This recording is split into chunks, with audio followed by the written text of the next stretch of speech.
Hi guys, welcome back to the Brandon Smith Rugby channel. And although the Six Nations is taking place this weekend, although we only have 2 out of 3 games, we do have the Premiership, and I'm delighted to be joined once again by, of course, Freddie from FBTC Rugby. Freddie, how are you? Fine, thanks. Thanks for having me for the second week in the row on the channel, Brandon. Thank you. Absolutely. It's brilliant to have you on. And you are the Premiership expert. You know a lot more about this league than I do, but a lot of games taking place. The first game then of the weekend is Sale Sharks against Exeter Chiefs. A very interesting game, going to be down at the AJ Bell Stadium. Kickoff at 7:45. So Sale last time out lost against Harlequins 24 points to 12, while Exeter lost against Northampton Saints at home 12 points to 13. Both teams have been announced. We'll take a look at them in just a second. What did you make of Sale's loss last week against Harlequins? Very disappointing for them, wasn't it? It was very. You could see after post-match interaction, we're going to talk about Exeter Chiefs in a minute. But I think Sale were defensively. Quins showed up again, and they allowed them space and gave them the opportunities to play. And I said that in the preview last week: do not let this Quins team play, and they did. And that's where it took them at the end. They were lucky not. It was only a 12 points. It probably should have been 21 points.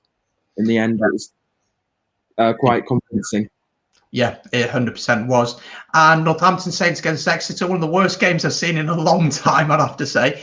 And the pitch was horrendous. It wasn't the most attractive game, was it, compared to the one that we watched on the Sunday, was it? No, it definitely wasn't attractive. But I think Chiefs pitches, it's had a lot of rain down there, and they haven't been able to apparently resurface it like every team they do at the start of the season. But I think Chiefs will, Rob Baxter, they will expect a reaction, a big reaction, because that's what Chiefs do. And surprisingly, they've gone down a bit and lost a couple of games, but they're still second place, and I wouldn't write them off there. And they've got people like Vermaelen back for Chiefs. You're on mute, Brandon. I was just chatting shit anyway.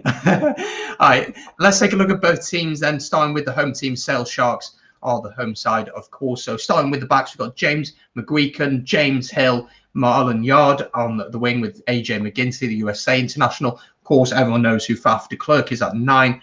And then the front row then with Rod, Langdon and John, with Beaumont, De Jager, Ross, Nield and Dupree at 8.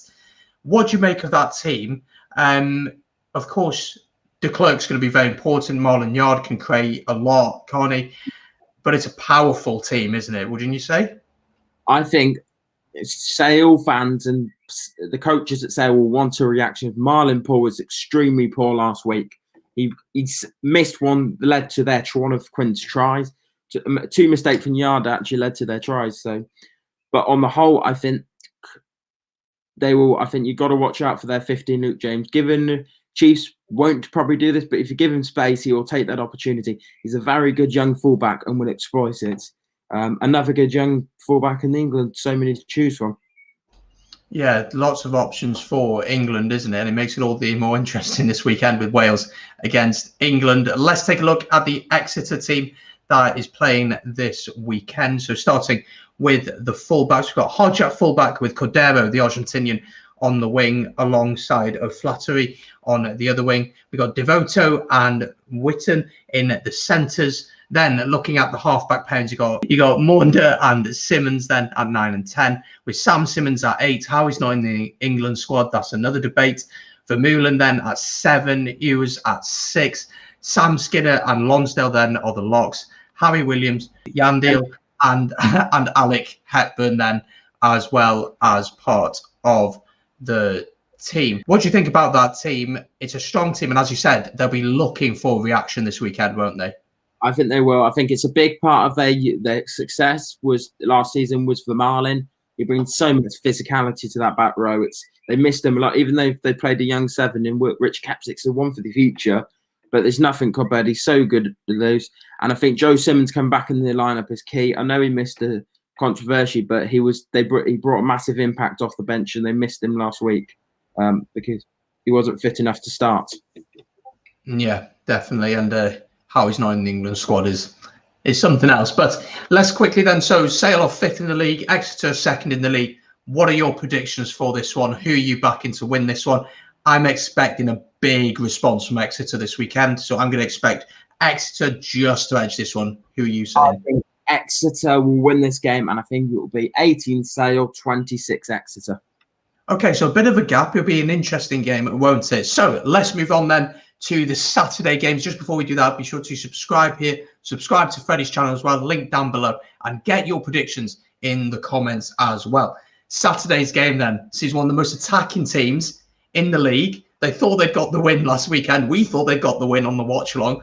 Bristol Bears host your team, Leicester Tigers, at 1 o'clock down in Bristol. So Bristol, as I said, drew 34-34 with the London Irish. What a game that was. And of course, you guys, Leicester, beat Wasps 27 points to 8, which is a really good result for you. So let's talk about Bristol first of all. What did you make of their performance last week? Because going forward, they were exciting, but defensively... I defensively, and realistically, we're not going to attack out wide. We're a very forward-based game. But I think they have got some injuries, and I think up front we can attack them. I don't know if we can get that scrum, because so they're missing some key players in that scrum. If we can get that scrum going, I think that could be a key weapon for Leicester. But I think Bristol got to try and get quick ball and get it out to back, because if they allow Leicester to slow the ball down there, it's a similar game. They're going to be a similar team to Wasps. They like to play it out the back a lot. And if Bristol allow Leicester to slow that ball down, I think it could be a tough afternoon for them. But if they allow quick ball, they can run away with it. Simple as that. Yeah, I was very impressed by their back three last week, especially Pietau with ball in hand. He created so many problems for the Irish defence. What about Leicester then? So Leicester Tigers, of course, as I said, beat Wasps. You currently sit 8th in the league on 24 points. How do you feel going into this when you talk about slowing the ball down? Is that what you really have to ensure to do? Because otherwise, I do feel, as you said, Bristol could run away with this one. I think we are missing two key players in our back row that start every week. Whatever the case, if they're fit, they start in Weezer and Hammerliga, but both out. There's going to be massive losses.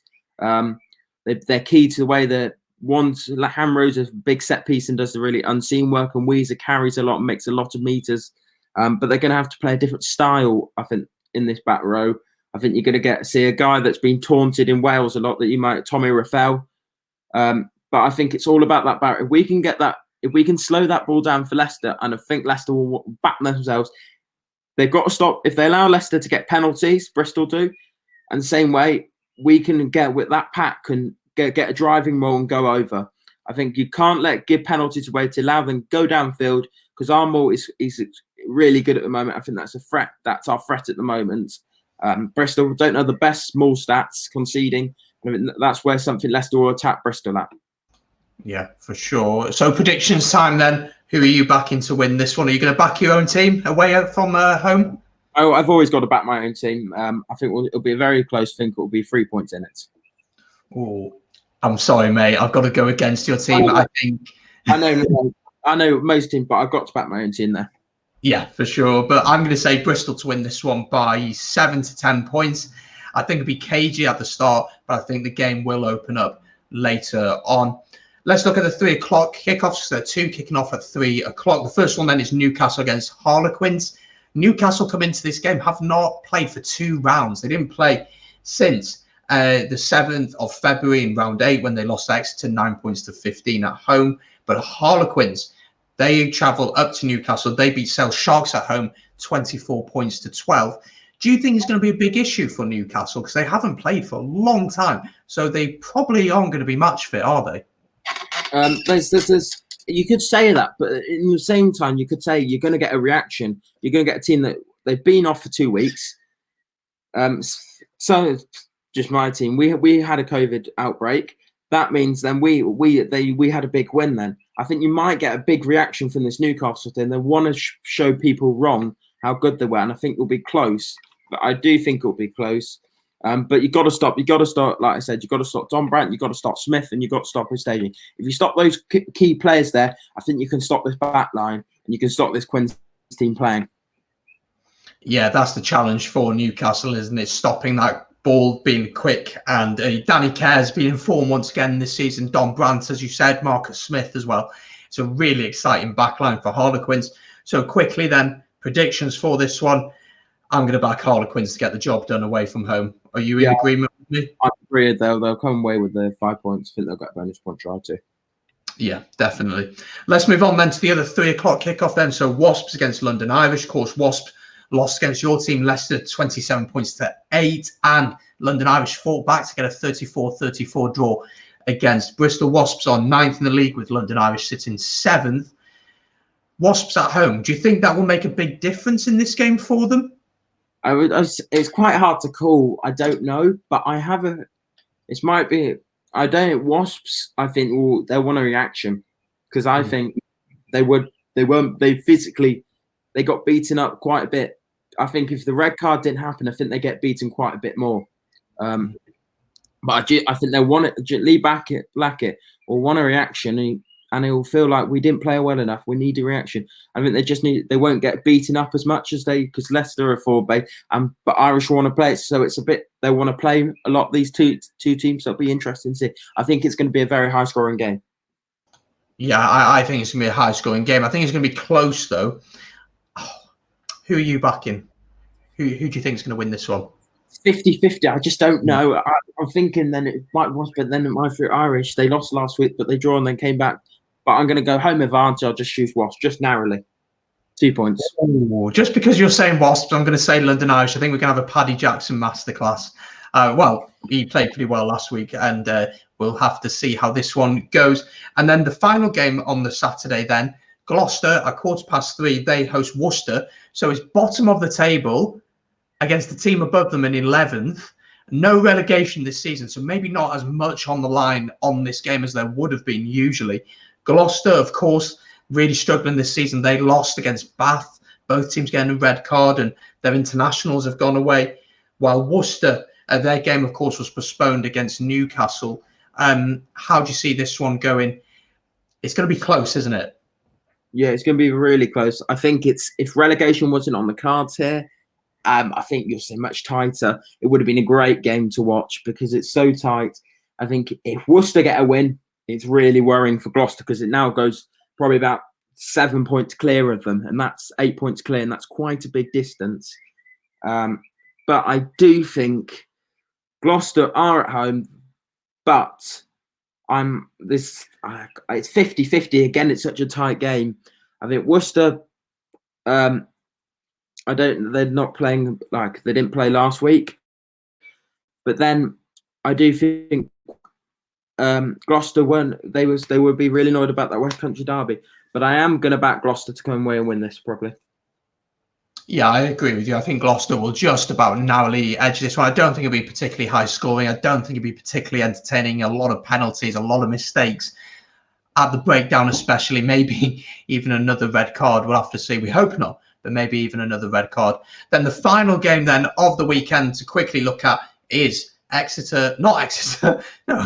Northampton Saints hosting Bath. 1 p.m. kickoff down at Franklin Gardens. Northampton, of course, beat Exeter 13 points to 12, while Bath, of course, as we just spoke about, beat Gloucester 16 points to 14. Northampton are 4th, Bath are 10th. This should be a straightforward victory for Northampton, shouldn't it? Yeah, it should, but I think they've been playing some really nice rugby. They have got this confidence up. I think a big game in December against Worcester really brought the confidence back for their team.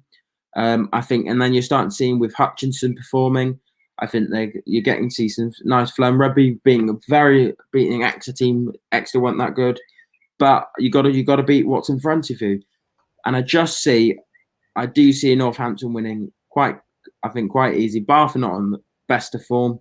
They won last week, but it wasn't convincing, and it's up against a bottom team in the league.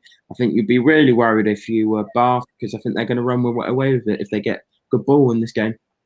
Yeah, even though, as you said, Bath won last week, it will lift a little bit of confidence, but the reality is this Northampton team are just better at the minute and are likely to win. Can you give a quick score prediction for that one? How much are you saying for Northampton? Northampton 32, Bath 15. Oh, okay, so quite a high-scoring game. So those are our predictions. I'm going to back Northampton for that one as well, and I'm going to say 35-20. I'm going to say about that score. So it's going to be hopefully a good game. But that's all our predictions for the games. Make sure to get your predictions down in the comments down below. Freddie, Thank you so much for jumping on the channel. As always, you're great on the channel. And guys, do check out what Freddie's doing. If you want in-depth Premiership coverage, Freddie is the channel for you. FBTC Rugby. He knows a heck of a lot more than me. That's why I get him on the channel to help me out on these. A couple of great things coming your way this weekend. There'll be in Italy against Ireland watch along here on the channel. And then on the 3bod Rugby Group Facebook page and YouTube channel, there'll be a Wales against England watch along, which is going to be a massive game. But anyway, that's all from me. Thank you, Freddie, for jumping on once again. Subscribe here, check out Freddie's channel, and we'll see you very, very soon here on the Brandon Smith Rugby channel.